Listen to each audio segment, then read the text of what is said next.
Welcome back to the Real Power Podcast. I have the coolest guest here today. So excited for this show.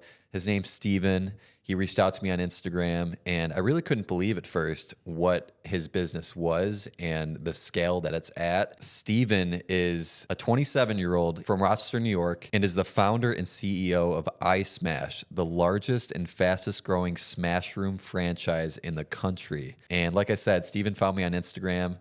And immediately I'm like, let's book the show right now. And he's here today. I don't want to waste any more time. I want to jump right into his story. And I was just telling him, I think this episode is going to be a banger. So buckle up. Let's get into it. Steven, thank you for being here, man. Yeah, thank you for having me, Cam. It's a pleasure. And, I'm excited to tell the story. And like we were kind of talking about before this even started, this is kind of be the first time I get a little bit more in depth. I feel like a lot of the podcasts and interviews I've done have just been very buttered up, watered down. I feel like I'm just kind of at a point in the company and just in my life where, I kind of want to communicate what I've went through and kind of just how I think about things, because it's, everybody is always talking oh man, he got so lucky. I'm thinking to myself, bro, you got to be kidding me, Yeah. luck. So I'm excited to tell this story. So a little bit about just iSmash for those of you that don't know about it or don't know what the business does. So it's one of those rooms where you just go in and just break things. Most people are doing it for fun.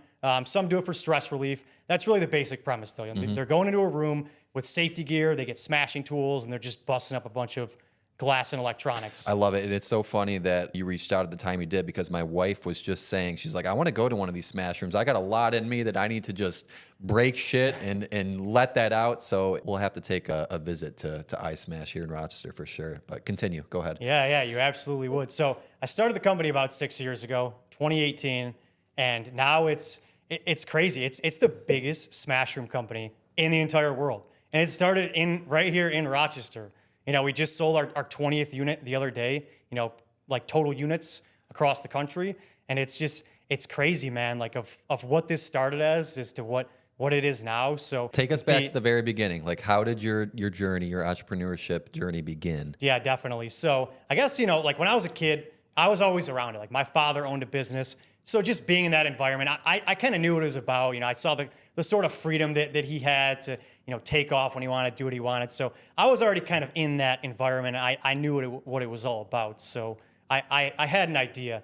And so getting into grade school, I enjoyed, the early years of school. But as it kind of got into high school, things just kind of got more serious. And looking back now, it was a joke. But I mean, I was that kid. I mean, I was always in trouble. My grades were horrible. I was missing school. And then when it kind of got to the point where, people are driving, you're going to parties, you're drinking, people are smoking weed, that's when things really started to get extreme. And I don't know, I almost think back to that time that I was almost too clever for my own good, that I was sitting in these classrooms, man, and I was like, dude, none of this stuff that I'm learning right now is going to be applicable in the real world. What I thought was dude, I'm learning more outside of high school, working jobs, meeting people, going places, than I am sitting in this classroom.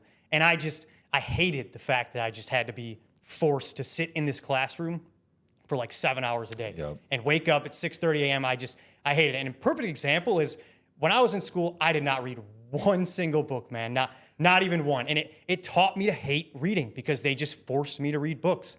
Now, I got out of high school, I picked up a book when I was 21, 22, and I was like, okay, let's just try it. And dude, now I love reading. So it's that kind of, and that's an entirely different conversation. I don't entirely agree with, the way the school system is run now. For people like me, it's designed for people to go and get a job. Yep. And, work that their whole lives and retire. It's not designed for people who, want to be entrepreneurs and do their own thing. But Yep.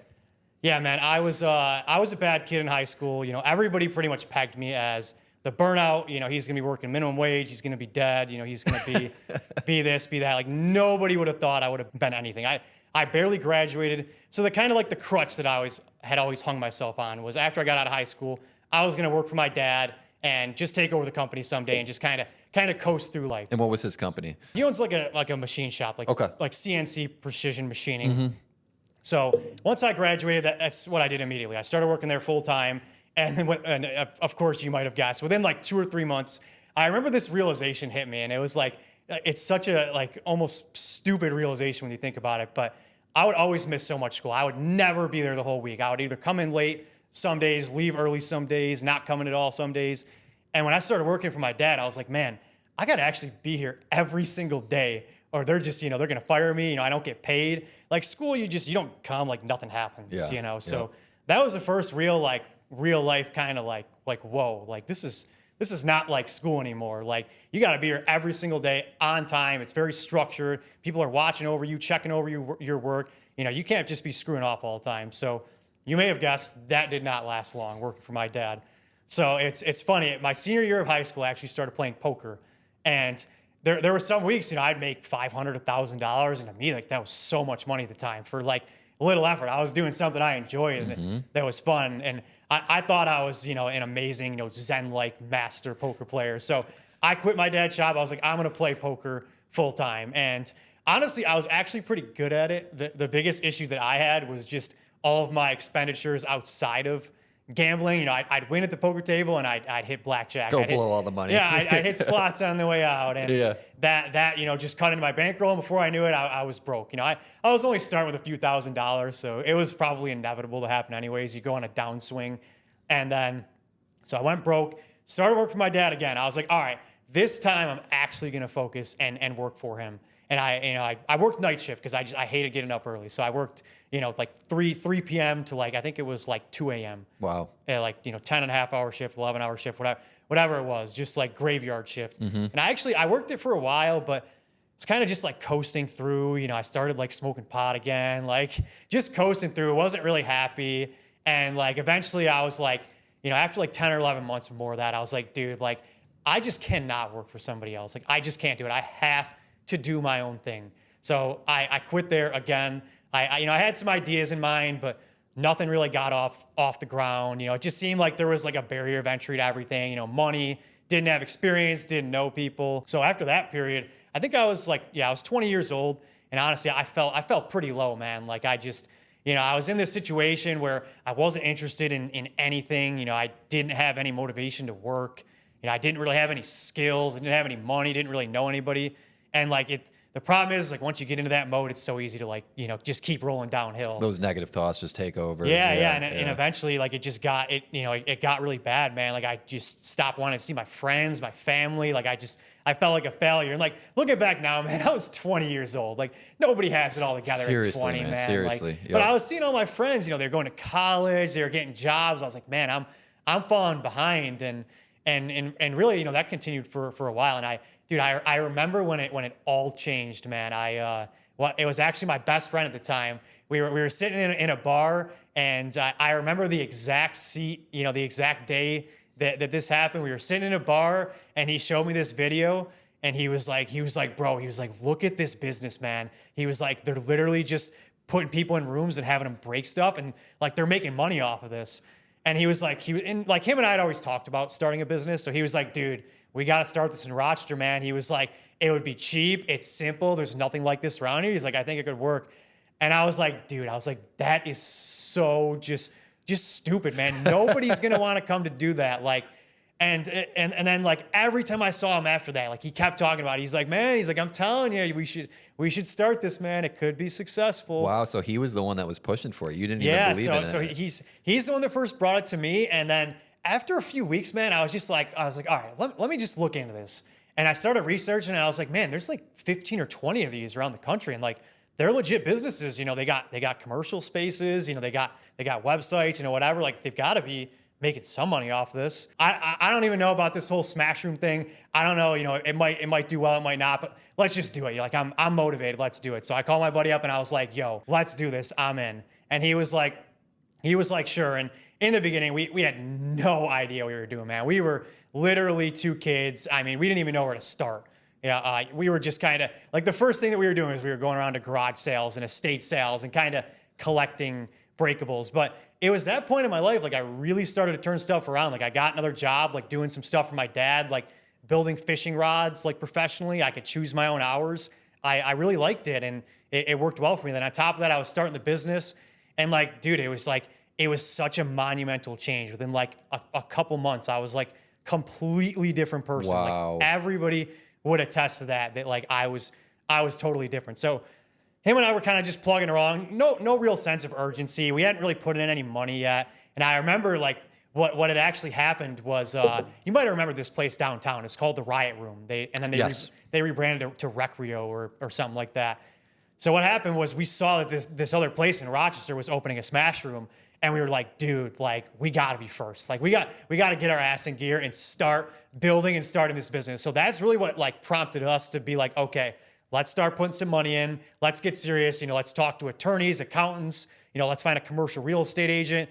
Do whatever we have to get this started. So that's what we did. Started putting in money. Fire lit under our ass. We started moving, and once the money started to go in, it started to get more serious.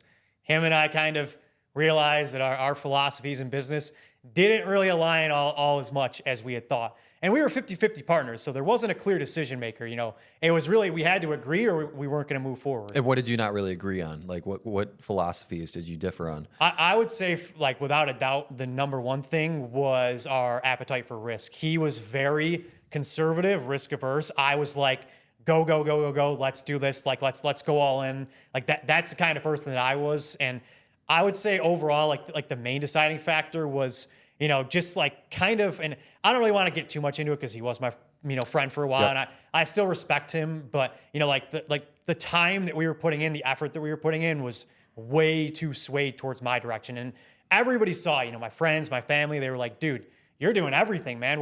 Where's your partner? Like he was always absent. He was never around. Mm-hmm. And I remember like the final breaking point was we had kind of got through things, we had negotiated, worked things out, whatever. But the final straw was the lease was ready to sign. The build out was all lined up, everything. And I was like, yo, man, like the lease is ready to sign. Like, like, are you ready? You are we doing this? And he's like, man, like, I don't know yet. I don't know if I want to commit. Like, I'm still thinking about it. And I was like, dude, I have like all my money into this. We've spent like hundreds of hours already. And you're telling me now that you don't know if you want to do it yet. And I was like, man, like, this is just not going to work, man. Yeah. Like, so, long story short, I ended up buying him out, and we parted ways. It wasn't exactly the most friendly thing. I mean, honestly, it really sucked because he was my best friend for like 10 years, man. Sure, yeah. And like that'll happen, man. You go into business with friends and family. I mean, you could tear your relationship apart. Mm-hmm. But all in all, it was a good lesson on partnership. And so once I bought him out, I had 100% ownership, control. Do whatever I want. I signed the lease like the first day I bought him out. Started moving, did the build out. And at the time, again, I had no idea what I was doing. I didn't know what I needed to have set up, whatever. I got the build out done. And once I got the build out done, I had this bright idea that, okay, now it's time to announce the grand opening date. So I announced it like 2.5 weeks when the build out got done. And I realized, I posted on social media, on the website, I opened up the booking, people started making reservations. And then quickly I was like, dude, I am literally nowhere near ready to open. Like there is like months worth of work here. And I think at that point, like that was like really like the first moment in my life. I was like, damn, like nobody's coming to save you. It's you in this store. Like, yeah, your family might come in and help you out for a couple hours a day. They're going to support you. But like, bro, this is all you. Mm-hmm. You don't got money to hire people. So I literally, I swear to God, I spent every waking minute in that store. I didn't sleep more than 4 hours for 2 weeks straight. I just spent every waking minute. I still didn't get everything done. I just got enough done to open. And most of it was just like setting up equipment, man, like running camera systems, like assembling stuff, putting the front desk together, setting up the computer, all the tech systems. Like I didn't know what I was doing, but dude, it was crazy, man. I barely made it, but I just remember that moment, man. It was like the first like real realization that I was like, man, like this is 100% my responsibility. I feel like at most points in my life, like somebody had always come to like save me, like a friend, a teacher, a parent, another family member. It was real. Yeah. And I remember I got to opening day and I was like, man, like finally, like I made it. And then I remember my business mentor said to me, he's like, yeah, you made it to opening day, but the work's just started. Now the real work starts. And I remember like after the first day I opened, I got back at midnight. It was like the earliest I had gotten back in like 2 or 3 weeks. I'd usually get back at like 4 a.m. And I was like, man, finally a good night's sleep. And, at like 6:30 in the morning, the landlord's blowing me up about some stuff I had out back. I had to go right back in there and so long story short, the work was just beginning. But As far as the actual business goes, I mean, the grand opening was more of a success than I had initially thought. We were able to get on the news. People were booking. So I was happy, that it wasn't just a dud right away. And it was October of 2018. So we were going into winter, some of the nastier weather. People are more inclined to do things inside. Yep. So kind of going into October, November, December, like that really carried me. And like we were paying the bills, weren't really making money, but we were breaking even. And for my standard, like that was kind of all I wanted to do was just break even, just pay the bills. All I wanted to, like my entire goal of the business, this is a learning experience. It might not work out. I have to accept that. This is kind of like a precursor for maybe something else I'm going to do in the future to get my feet wet. So as the winter months, drew on, January, February, things started to actually go better. We were making a little bit of money. Dude, I remember the first time we had like 15 grand in our account. And I was like, dude, this is like crazy. Like this is like more money than I've ever had in my life. Yeah. I was like, we're never going out of business. And then, what happened was we got into May, nicer weather, things started to get slower, bookings slowed down, sales slowed down. And then June, it started to get like dead slow. June's still our worst month of the year. June's like, there's all these concerts, all these festivals, the weather's just getting nice, graduations, like everybody's looking to do stuff outside. But June was a bad month. Like we lost a lot of money and we got into like early July. And I remember the exact day so well. I was sitting there on a Saturday and I had literally like 2 bookings, which was like nothing. I'd usually, for those days, I'd have like 15 to 25 bookings. I had like 2 bookings. There was like $2,000 in the bank account. I was like, bro, this business is going the wrong way and it's going the wrong way fast.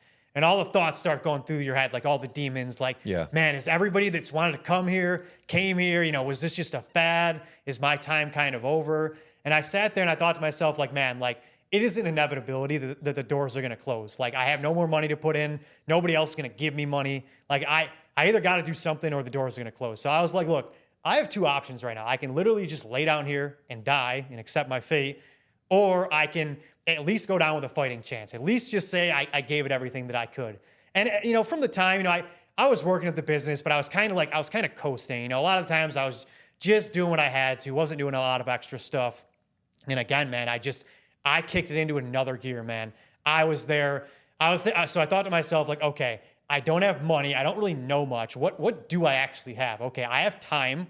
I have a lot of time right now.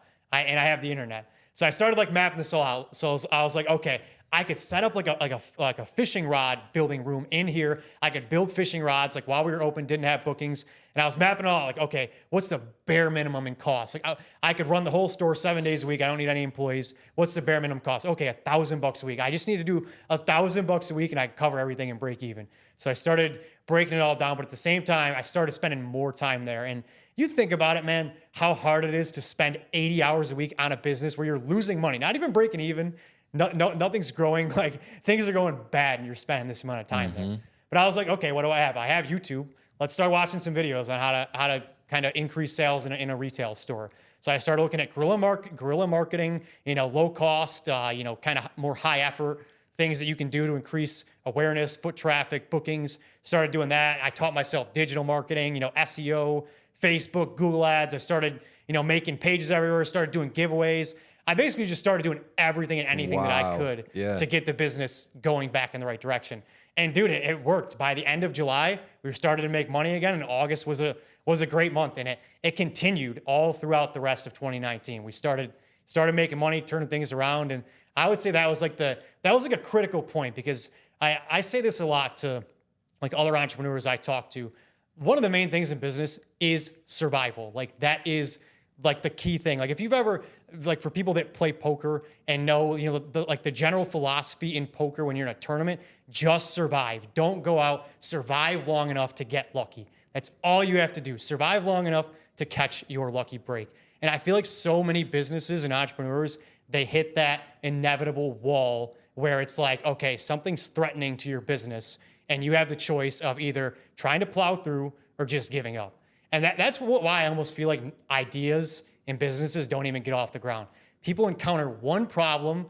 They're like, man, I can't solve this. I don't have the resource. I don't have the money. I don't have the tools. They just leave it alone. Yep. It's over and it's done with. Like I see it happen so often. I tell them, like, look, when you encounter that problem, tell yourself, this is where, winners and losers are separated. When you encounter that inevitable challenge that is either going to kill your business or make you succeed. And you know you're on the right track when you run into those problems because they're going to come. I could have easily just been like, dude, screw this. I'm not making money. This is so much work. Like, I don't have the skills. I don't know anything. I don't have any money. Like, let's just close the doors, whatever. We'll try something else. I could have easily said that. And honestly, like the younger me, that's probably what I would have done. Just close it up, whatever. Let's go back to, sitting around playing video games, eating food, smoking weed, whatever. And so it was a pivotal moment in the business. And, through the end of 2019, we started doing better and better. And dude, 2020, we were doing insanely well, man. Dude, we were like at the time, like we were making real money at the time. And I remember like looking at the bank account that time and I had 50 grand in the account. And I was like, dude, like this is actually a lot of money. And then what happens the week after we have our best week in business? COVID hits and we got to close for 4 months. So that was a big blow to the business. But the only thing that I kind of felt secure about was the amount of funds that we had in the account. Sure. I was like, look, unless we're closed for like multiple years, we're going to be able to weather the storm. When we're closed, what do we got? Rent, utilities, which are nothing. I'll cut off my internet service, don't have payroll, don't have cost of goods, equipment, like it's all gone. Like, okay, a few $1,000 a month, easy to manage. As long as we're not closed for years, I'm good. And at this point, it was still just you? You didn't have anyone on payroll? Yes. Well, no, I had people working for me, some friends and family working for me, just a few staff members, but not really a whole lot. Like I didn't have like a team. It was mostly, I was still there every single hour of every day, open to close. It was still me 100% of the time. Okay. So it was actually interesting. During this time period when we started to kind of like blow up with sales, beginning of 2020, I made this Reddit post and it got on the entrepreneur page. It got a ton of attention. It's actually still like the second or third global result when you type in Rage Room is my post up there. And from that post, I got all these messages from owners that were either open or they're looking to open a Smash Room. They're like, oh my God, dude, like your place is doing so well. Like, can you mentor me? Can you give me some consulting? I didn't have time for any of these requests. So when COVID hit, I was like, okay, I'm going to take this opportunity. And I always had this idea. I'm just going to write a course on how to start a Rage Room, just from start to finish. So I spent like a lot of the time during when we were closed for COVID writing this course on how to start a Rage Room. And I launched the course in August later that year, August 2020. And it actually did well. So going back to COVID, I was pretty down. It's like, you're having like literally the best sales week you've ever had in business, and then it just gets stripped away from you. And at the time, there was a lot of uncertainty. It wasn't really clear of when businesses were opening, if they were going to open. But finally, like I remember once they like kind of announced this like phase plan in New York, like phase 1, phase 2, phase 3, I knew it was coming. So I was like, okay, it's time to kind of get back into gear here, open up the business again. So I was like, all right, I've done this, for a year and a half. I know what needs to be improved, what I need to change. I was like, while I'm closed here and I have this opportunity, let's take some of the funds and redo the facility. And so what I did was I tore down all the walls, repainted, got graffiti art, all new equipment. I basically redid the whole facility. At the time, it was a stupid decision, man. Horrible decision. Because I remember looking at my bank account again when we were about to reopen, had a few $1,000s in there, and I was like, bro, I just blew all that money, like redoing the facility. Here I am, literally all in again. This has to work or we're dead. If people don't want to come here, like we're dead in the water. And I reopened the doors and miraculously, like people came in and, we were making money. We were doing business, even during COVID. And bro, I don't even know what happened towards the end of 2020 and early 2021. We literally blew up. Like we thought we were busy in 2020. We doubled our best sales number, and blew it out of the water. And now, we were making money, hand over fist. So the thought in my mind was like, man, if I had another one of these, I would be making double the amount of money. So I started looking either Syracuse or Buffalo, just kind of trying to see which was the better market. I knew it was going to be one of those two because just accessibility was easier. And what had actually happened was I was selling my course at the time. It was on, I was advertising. It was on, had a website and everything. A guy in Syracuse actually bought the course. And he called me and he's like, hey man, I bought your course. I love it. Would you ever be interested in partnering? And I had so many requests to partner. I just kind of brushed it off. And then, after I kind of looked into the guy, learned about him, I was like, man, he's a serious business guy. If this guy opens in Syracuse, he's going to be major competition for me. So why don't I partner? Because he's out there. He knows it. He can help run it. So I partnered with him. We opened up the second store in Syracuse. A lot easier than the first store, but ton of different problems. We opened up in Destiny Mall, and it was It was amazing, man. Like we were fully booked the first 2 days, Saturday and Sunday. We probably turned down 100 reservations between the 2 days. Wow. It was crazy. We had a post that got like 5,000 shares before we opened, propelled us. We made so much money the first weekend. And then guess what happens on Monday morning when we open? The mall management comes up to us and they're like, hey guys, you got to shut down. We can't have this here anymore. Why? And we were like, why? They were like, the tenant below you is complaining about the noise, all the banging. We were on the second floor. And they had a big national tenant. I forgot what it was, like, DSW or like Marshalls or some like big name like store, like national tenant. Yeah. So they weren't obviously going to side with us over them. And they were like, look, guys, you either got to move or, as a compromise, we'll allow you to operate outside of mall hours. So we were like, okay, let's just operate outside of mall hours. We'll try to find a solution for the noise. And then hopefully, this will be enough time. We'll still make money. We'll find a solution for the noise. We'll reopen. Because they basically said, like, hey, look, you find a way to soundproof this and it's satisfactory to us and the tenant below you, you can reopen. And the problem is we were going to have to spend so much money noise proofing. We weren't even sure it was going to work. We were just like, man, we should probably just move. So we ended up moving, and it was honestly like mutual. Like they wanted us out. We wanted to move anyways. So. And it's funny, we actually we were open at 7 p.m. every day, and we still did like 40,000 in the first month we were in business. Wow. It was insane. So it was around this time, it was right around when I was opening Syracuse. I got a call from this guy, and he was like, hey, I saw your business, I love it. He was like, I want to start a Rage Room franchise. And at the time, I thought that this guy had a Rage Room, he wanted to partner, because I had so many of those requests, man, people that wanted to partner with me. But I realized this guy didn't actually have a Rage Room. He was just looking to franchise it. And he's like, look, man, I've been in the franchise game for 20 years. I've sold a lot of concepts, been involved with a lot of brands. He was like, man, this brand, he was like, there's no other Rage Room concepts. Your story's awesome. He's like, I think that you could make this into a nationwide success. He was like, come partner with me. I know franchising, Smash Rooms. Let's do this. We literally met up. He was in like Boston or something. We met up in Syracuse. We talked, and then we inked in the deal pretty quickly. We knew that we wanted to work together. It was the perfect match, man. And I always say the best partnerships is when you need something from the other person. Yes. When it is a situation where you have everything that you can get like from them, you're always gonna, eventually, you're always going to resent them, or you're gonna run into problems and say, man, I don't really need this guy. Mm-hmm. So I would say that's a very good, just kind of like something to live by with partnerships, is make sure that this is like mutually beneficial, where, you don't just need this guy because, you want to just partner with him. You feel bad or you're friends with him. Like make sure you need each other, and, the business can't operate without each other. There's complementary skill sets too. Yeah, to an extent. So I partnered with this guy starting the franchise company, and, it took a while to set up, to get all like the merger paperwork, together, to actually get the franchise company set up, all the legal documentation. We had to build our internal systems. We really didn't launch until like late 2022. And honestly, by chance, we sold our first franchise that year in 2022. We weren't set up at all or anything, but we still had like a franchise form on our website. And Florida's not a registration state, so you can just sell there without, having any of the documentation. And still need like a disclosure document. But these guys found us, and they were in love with the brand. They didn't really care that we didn't have anything set up. They were like, look, we understand. We see the brand. We see where you guys are going. We want in. So we almost just sold the franchise by accident. But by the end of 2022 into 2023, that's when we seriously started marketing franchises, and we sold 11 units that year. Total franchise units. So it was a pretty good year. We started off, and it was tough in the beginning. I mean, we didn't really have anybody that had like serious operational experience in regard to franchising on our team. So it was pretty tough. I won't lie. We made a lot of mistakes, a lot of which we've corrected to this day. So we started selling franchise. We sold those 13 units.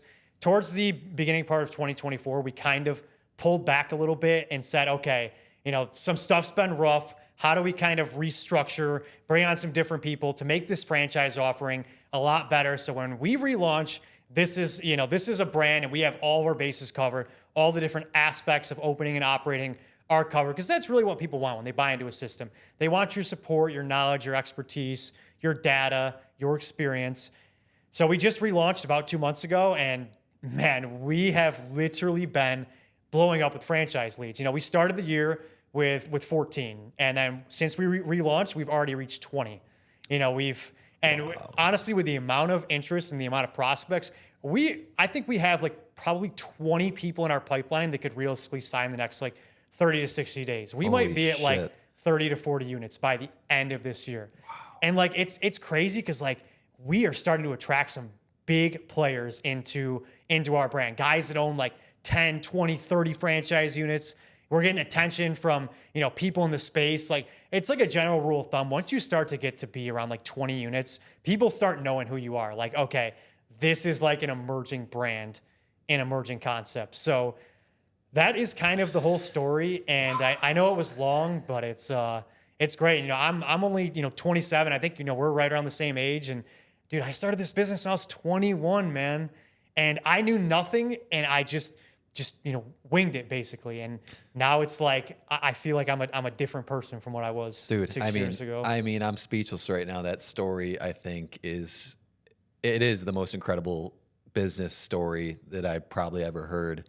And the transition of the person you were at 20 years old to who you are now, and like what I'm looking at and who I'm talking to, it's incredible, man. The personal growth that you've gone through to get to where you are is absolutely insane. And I have all these questions here. I don't know how many we'll get through, but let's just start with like currently right now, and you can be as open or whatever you want to talk about. How big is your business? I mean, like revenue, employees, like what are we looking at right now? It's funny. I always say that when you get to a point where people in the company don't even know like who you are, that's when your company's starting to get pretty big. And I would guarantee you there's probably people, you know, working at iSmash stores that don't even know who I am. So it's kind of funny that like that's kind of a thing.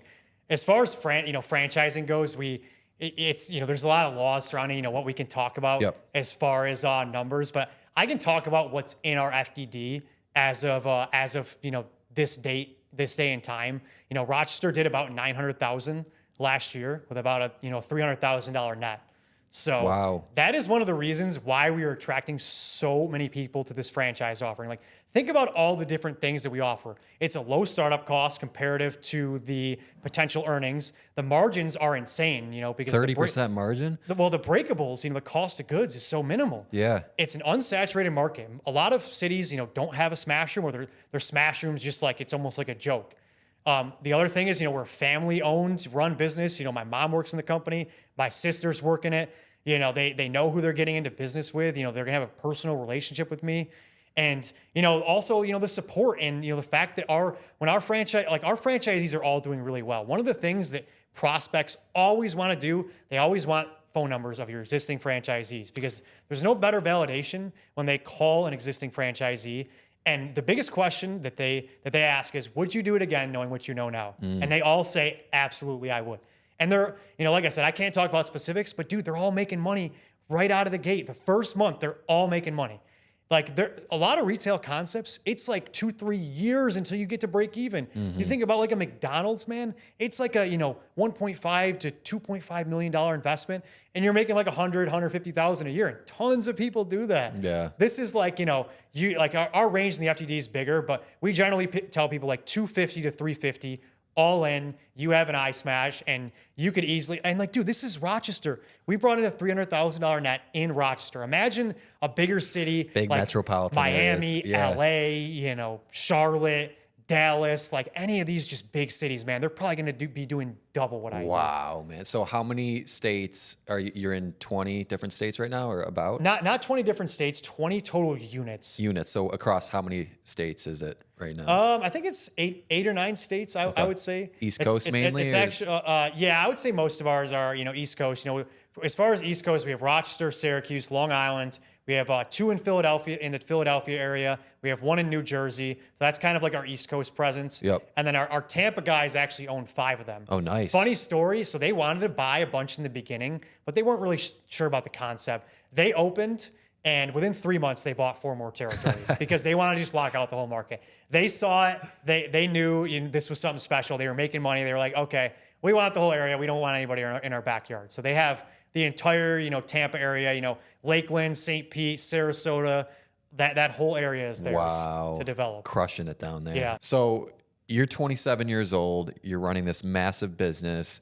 What advice do you have for younger entrepreneurs, maybe in their early 20s, who just have a dream and they want to go for it? What advice can you give to those people? I think one of the biggest things that helped me, I mean, everything is just about mindset.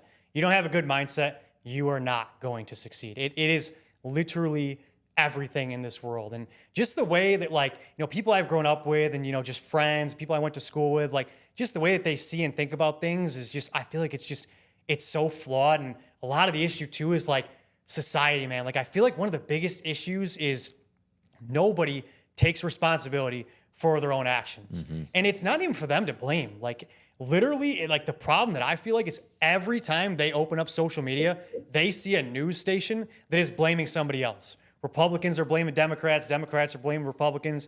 People in the middle are blaming both. So, like, I feel like since we see that so often, our default when something bad happens to us, when we deal with adversity, is always to blame somebody else or something else. Victim mentality. Yeah, which is, oh, my genetics are bad. Oh, I came from a bad household. Oh, that's such bad luck. Somebody rear-ended me at a traffic light. Like, oh, like, like that, like, victim mentality, man. Like, I'll tell you what, like, when you just start taking responsibility for everything and anything that happens in your life, things will change, and they'll change fast. Another one that I have seen, and people, like, you don't even realize it. Like, if you think about, like, subconsciously doing things and consciously doing things, like for example, like, when you're breathing, that's subconscious. You don't think about, okay, breathe in, breathe out. It's subconscious. So many people do things subconsciously. I feel like one of the most common that I see is people just straight up lie to themselves all the time. They tell themselves, oh, I'm gonna go to the gym today. Oh, I'm gonna work on the side hustle this weekend. Oh, I'm not gonna eat junk food today. And they never do it. Like, imagine if you had a friend that said he was gonna meet you out on Friday every week for like a month. After a month and he didn't meet you out any of those days, you'd be like, bro, this guy's he just lies to me every time. And everybody just lies to themselves all the time. Oh, things are going great. Oh, my job's not that bad. I'm not that overweight. I don't spend that much time on social media. It's not that bad. I'm telling you, go through literally one day with just doing everything that you say you're going to do. Anything that you think you're going to do, whether it's, I'm going to get up and go work out today before I go to work. Just literally one day. Anybody can do it for one day, and just see the change of just literally doing what you tell yourself. And eventually, once you kind of start doing what you always tell yourself you're going to do, you just do it. It's like your default. Yes. Nobody's 100%, man. But, like, for me, like, when I say, like, okay, I'm going to get this project done tonight, I'm getting that project done tonight 95% of the time, because that is my default. So I feel like there's just, like, so much, like, lying to yourself, man. Like, that is, like, one of the worst habits you can fall into. And you don't have to be hard on yourself, or like, oh, like, you're a piece of shit, you're a loser, you're this, you're that. It doesn't have to be like that. But I think just being conscious and aware and mindful of, like, okay, like, I'm in a bad situation, or like, okay, like, this is not healthy for me. I need to improve. I need to get away from this person, whatever it is. Like, just like being able to realize that is like the very first step in kind of like responsibility and just being truthful with yourself, dude, man. That's fucking gold. Every single sentence that just came out of your mouth. And one thing that I've learned is confidence is built from the promises that you keep to yourself. That's how you build true confidence. And have you heard of the book Extreme Ownership, Jocko Willink? I have not, but it is on my list to read. Everything you're saying is that. So extreme ownership. Everything in your life is your responsibility, is your fault. It's no one else's fault. When you're blaming people, when you have that victim mentality, you don't get shit done. That's how you stay in a rut. That's how you don't achieve any of your goals. So, like, dude, everything you just said is spot on. And that kind of advice for a young person in their 20s, that will change the trajectory of where you're going. So listen to Steven, man. He's preaching over Dude, here. I feel like one of the things that helped me so much was, I'm on social media now, but when I was first starting, like, dude, I didn't use social media for like 3 years. That does for your mentality. Like, yeah, you're going to be all jumpy and, wanting to check your phone and stuff after a week. But like, after like a week, you're like, man, I really don't even care what's going on social media. Why did I care so much? And the thing is like, okay, these social media companies, they are smarter than you. Any way you want to put it, they have literal, like, dedicated teams of scientists that are developing these apps that are saying, how can we make this more addictive? So they open our app more times and spend more time on it. They know how to manipulate your dopamine system for you to keep opening and keep scrolling. Like, they've tested it. That's why if you notice every single social media app, none of them are in chronological order anymore, because they have found that kind of like For You feed is way more addicting. That kind of like intermittent reward system. You don't know what you're going to get when you open up that app. Oh, you're right, because it did used to be chronological, right? All your followers. Everything did, and now man. it's so tailored to exactly what you want. Bro, and you want to know what probably one of this is probably the hardest thing for anybody to do in life is consistency. That is the hardest thing to do. Like, just think about it. You know, let's just say you eat horrible for 3 years, right? Eating healthy for a day or even a week is not going to change anything. But eating healthy for a year, that's serious. So consistency, I always say this, like, on the good days, anybody can grind, anybody can work. When they're feeling awesome and things are going their way, like, it's just one of those days. But dude, those days where like shit's just not going your way and everything's annoying, you don't want to do anything, like, those are the days, those are the times where you got to be tough, you got to be strong. Yeah. So I think consistency is the thing that people struggle with the most. And that is why I love entrepreneurship so much. Total accountability. Usually your input directly relates to the output and the results of the business. And that's kind of why everything I see in iSmash, everything that I've built and the people that are in it, it's all just a reflection of me in a sense. It's a reflection of everybody now because there's a lot of people involved. But like, everything that you see, it's a direct reflection of the people in the company. And I love entrepreneurship, Stu, because there's no better gauge of the entrepreneurship, the playing field is level. You could employ whatever strategy you want, do whatever you want, the playing field's level. So it's like the ultimate test of who you are as an individual and how the business reflects onto you. Yeah. And that's kind of what I've built here is kind of like a reflection of me. And people are, I always get this, man. The amount of people that walk up to me like, man, I wish I was that lucky. I wish I had that opportunity. And I'm thinking to myself, like, bro, do you know, I've averaged 80 hours a week, probably 100-hour weeks, weekends, holidays, didn't see friends. 6 years, man, 6 years. This was not luck, man. I was successful and it attracted the right people. And that's how this came about. It wasn't, a lucky break and, I got picked up on national television because my dad worked there or something. Dude, this was a straight grind. Anybody who knows me will tell you that. Steve literally works all day, every day. It is insane. I don't even know how he does it. He's like a robot. Even to this day, I wake up, I have a little morning routine, just for, mindful stuff, exercising, whatever.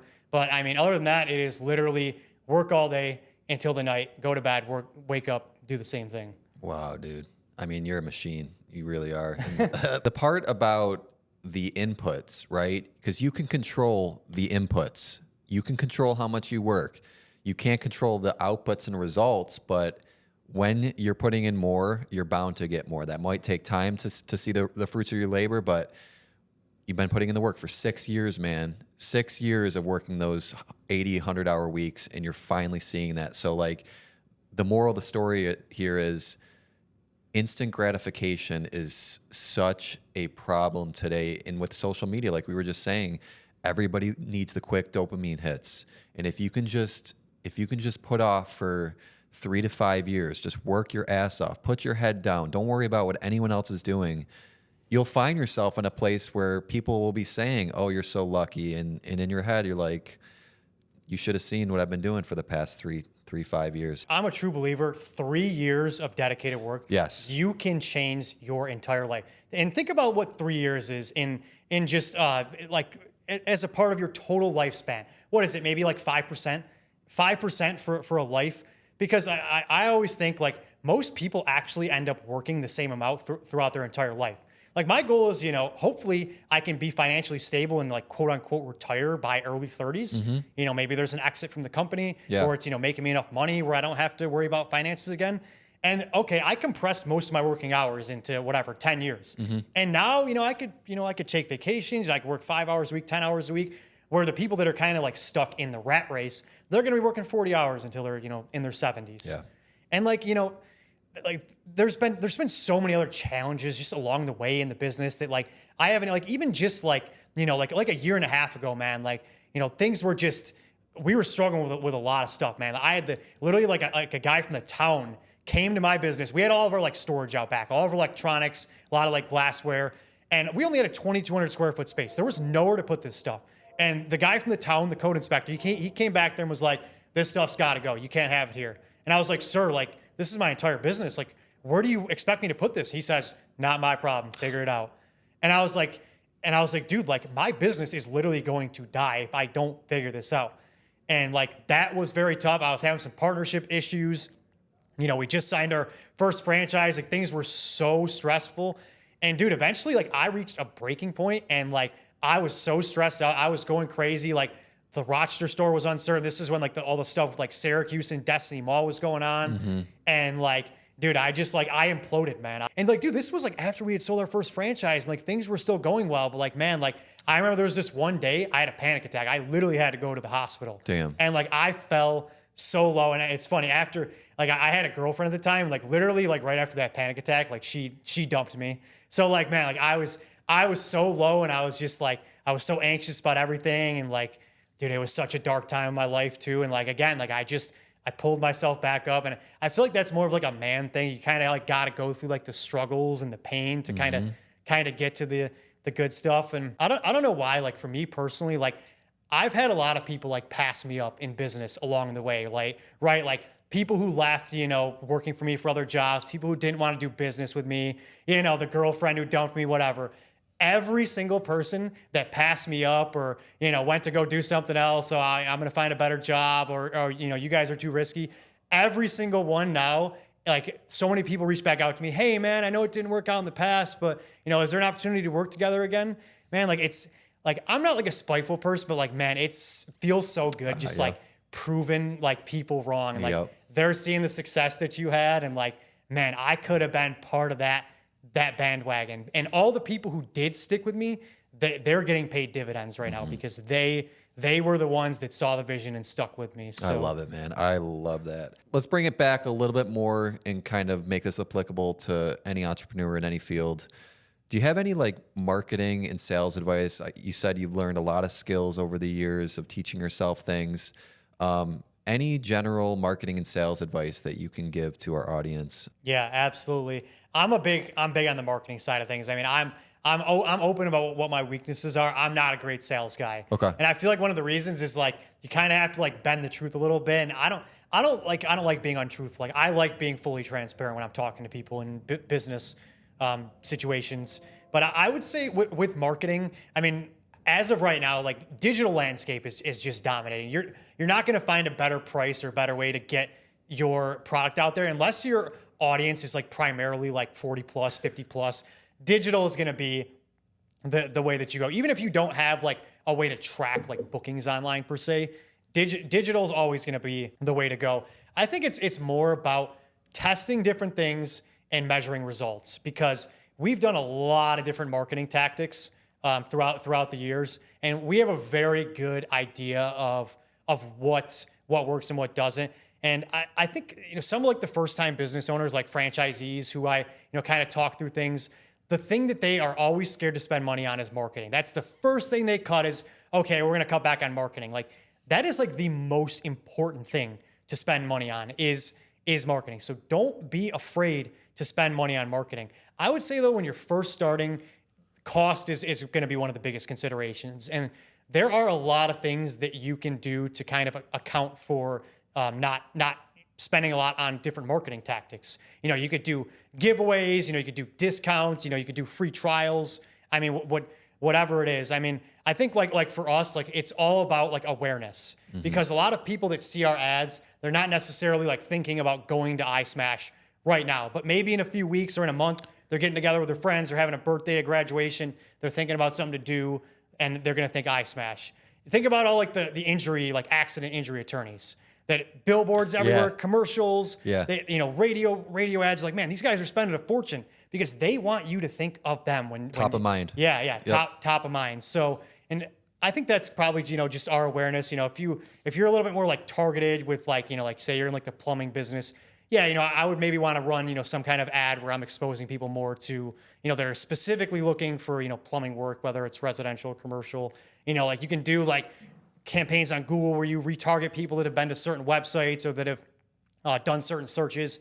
You can retarget them. So, I mean, but as far as like getting started in marketing, I mean, one of the things that really helped me was find a mentor, find somebody that knows what they're doing already. There's a really great program called Skool. It's mainly like retired business people, and they're all volunteering your time.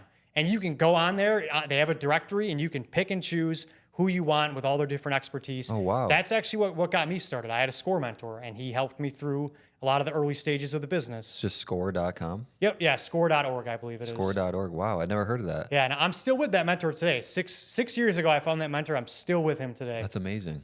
And it's been great. I love it, man. I mean, everything you just said there. And marketing for us has been so huge. Like building our brand on social media. Like I'm the same as you. I'm not super great at sales. I'm getting better at sales, but marketing is really what fuels us and pushing the brand out there nonstop. So when a real estate agent thinks, oh, I need photos and video of a house, who am I thinking of? I'm thinking of Real 3D. So that's where our business is coming from. I haven't even touched really the paid ads space yet, so that's a whole nother ball game, and I'm sure I could get some great insight from you on that. And in the beginning, like you just said, costs, you're not going to have money most likely, but you have time to learn the skills. And YouTube University is a beautiful thing. Paid courses, creators all over the place on the internet now. You can learn so much versus traditional school, like we were talking about, is just failing so many people now. There's so much opportunity to learn from people on the internet. Absolutely. And I think one of the things that's really helped me to learn is like once I kind of started to get exposed to this world of like people who were successful and had money, I was like, man, these people are not any different than me. Yeah. Like literally, they're no different. All they do, it's just their mindset. They make better decisions. That's the only difference. And I'm telling you, once you get into that environment, once you're around those people, your entire life and your mindset will change. It's impossible. Yeah. I've almost like transformed people that have worked for me. Like I've transformed them just from the way that I act and the way that I do things. And it's honestly like a beautiful sight to see. It is beautiful. So like the people that are like, they always say like you're the sum of the 5 people you spend the most time around. Yep. And like that's not to say like you don't gotta like ditch your friend group tomorrow, man. But hanging around them 3-4 times a week, if all they're doing is, smoking pot and drinking and, watching the game, whatever, like, what do you think you're going to be doing most days? Yeah. You don't have to ditch them, but, just plan your time accordingly. I love that. Yeah. And I'm the same way. I have my group of friends from high school. Like I see them every once in a while, but they're not doing the same thing that I'm doing. We're on completely different paths, and that's okay, right? Everyone has a different life, but finding the people who you want to be associated with, and it doesn't even have to be in person. Like the beauty of the internet is it's what you're consuming. If you're listening to podcasts and big business influencers all day, that's the information that's going to penetrate you, and that's the type of person you're going to become. So like, fill your social media. We're talking about social media being like a bad thing, but fill your social media with stuff that's gonna like positive stuff, like good information and personal growth stuff. My social media is literally all like I have like different like feeds on like Twitter, Yeah. like franchise feed, business feed, AI feed. So you're just learning all day long. That's all I think. And one of the things people are like, okay, like how do I change my network? Like I have this, these people like, they're not going to want to just network with me if I'm a nobody, I'm a nothing. Like, and what I've always said is like, look, I have literally never gone out and actively trying to network. Yeah. Ever. Me neither. If you work hard and you're doing something interesting, people will find you. They're going to come across you and say, he's doing something interesting. I think he's got some here. Let's get involved with this. That's how you found me. Yeah, exactly. Like I literally found your podcast and I was like, this is an interesting podcast. This is like right along the lines of like what I like to talk about. Like, let's hit him up and see if he wants to have me on the show. There you go. Yeah. So like, and I'm the same way. Like conferences and like networking and like talking to a bunch of people, shaking hands, kissing babies. Like that's fine and that's great for some people. I'm a very introverted person. I don't know about you, but like this is my way of networking too. Like having all these people on a podcast, that's a great way. If you want to start a podcast, that's one great way to do it. But just DMing people on social media. Hey man, love what you're doing. Would love to meet up at some point and just see what you got going on. Like there's so many people who will just give you the information that you need. Just seek it out. Just get uncomfortable and seek it out. Yeah, I always think that, man. I'm always like, man, if this person just doesn't realize, like they could ask me these questions, like I'd be more than willing to help them. It's an open book, yeah. They just don't do it because I don't know why they don't do it. Maybe they're scared of the rejection. I think bottom line, like parting words, nothing is ever going to be just straight effort, hard work. Yeah, there's something to be said about working smart, and that is something that I'm trying to level up, very heavily in is utilizing my time the best that I can because my time is limited, these days with how busy everything is. But hard work, I mean, if you work really hard for a long time, you will figure out how to work smart. You'll get those connections. There is no substitute for hard work. And that's the bottom line. And that is how I got all this done. I was not the first Smash Room in the country. The reason that I succeeded is I put 100 hours a week into the business and I figured it out before anybody else. Love it. And Man. I worked harder at it. That's why I succeeded, was just blood, sweat, and tears. Boom. Mic drop, man. Real quick, outside of work, what do you like to do for fun? I know you don't have many hours that you're not working, but what do you enjoy doing as a human being? Yeah, I mean, I would say, video games is probably like video games, and I occasionally like to do a little bit of gambling still. All right. Poker, going to the casinos, just blowing 100 or 200 bucks at slots. But honestly, man, like I have a very obsessive personality, so I have to be careful with what I get involved in because like I know it's happened in the past where it starts to take me away from business. And I know people talk about the whole like work-life balance thing, and like people say like you need work-life balance. And I'm thinking to myself like, dude, you don't need work-life balance. You need food, you need sleep, you need water. You're not gonna die if you don't have work-life balance. Yeah. It might, it works for some people, but for me. So yeah, I mean, video games, a little bit of gambling, I see friends, I see family. I do reading, most of that's, geared towards business.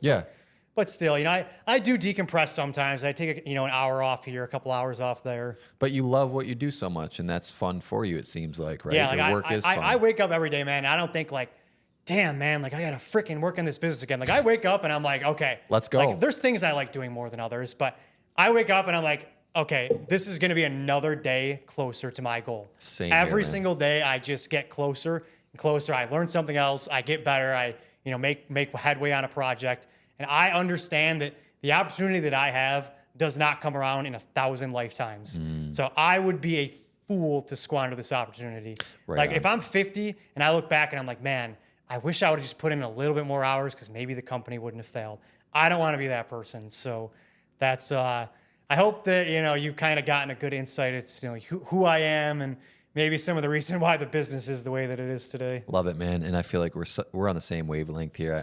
So much of the stuff you say, I resonate with. I'm of the same mindset. I wake up fired up to go do cool stuff with my team every day. And I'm just so glad you reached out, man. So thank you for everything that you shared today. Let's leave it on this.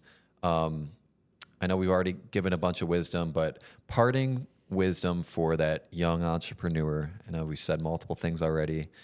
What do you want to leave that person with after them watching the show today?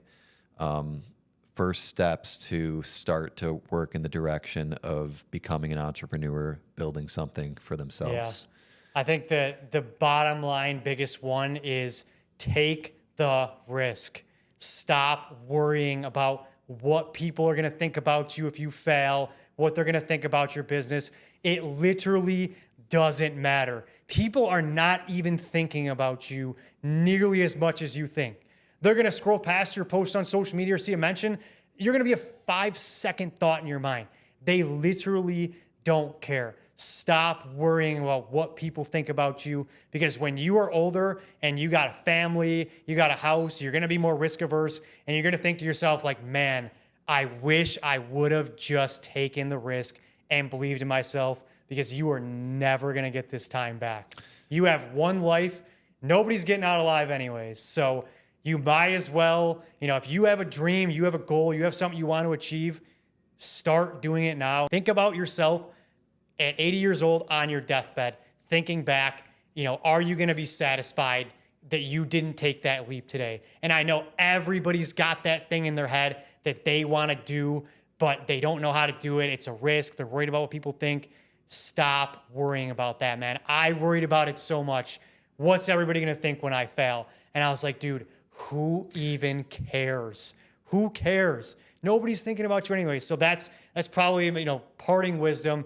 Take the leap. You will not regret it. You will regret more that you didn't do it and you played it safe. Amen, brother. Steve, thank you so much, man. This has been amazing.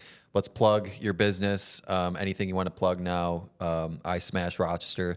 I'm going to go check it out. My wife and I are going to go smash some shit. Website, anything you want to plug right now? You can find out any information about the stores or the franchise. The stores are ismashusa.com.